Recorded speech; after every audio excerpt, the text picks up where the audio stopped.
Three vaccines have now been authorized to work as booster shots. Late this afternoon, the Washington State Department of Health announced booster doses are now available. We've been asking you all day, what questions do you have about these booster shots? Emily Bloom took your questions straight to a local expert. Emily. Yeah, Aaron, today we are so much closer to access for the vaccine boosters for those who need them most after all of the progress we made this week.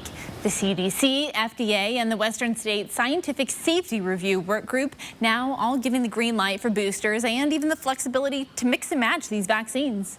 Booster doses are recommended 6 months after the initial series of your vaccine. Those first in line to get the booster dose include people 65 and older and people 18 to 64 who live in long-term care settings, have underlying medical conditions, or those who are otherwise at higher risk. If you had the J&J vaccine, it's recommended you get a booster as long as you're 18 and older.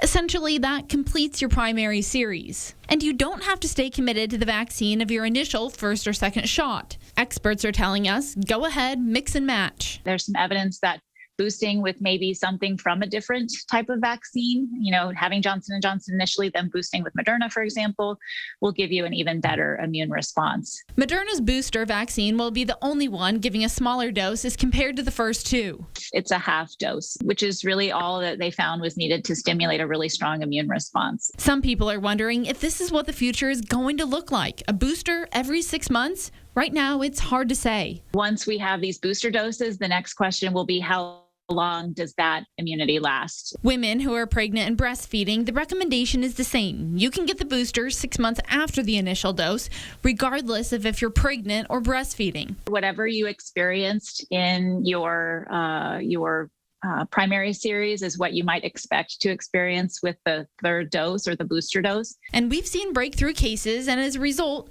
some people are questioning whether this booster is actually worth it. I think we need to focus on the fact that one of the biggest goals is to keep you from dying, to keep you out of the hospital and from really severe complications.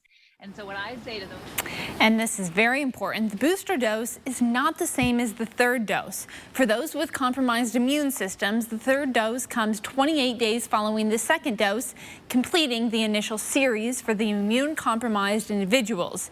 Dr. Lassell told me she's been seeing a lot of this. Many who need that third dose don't realize it.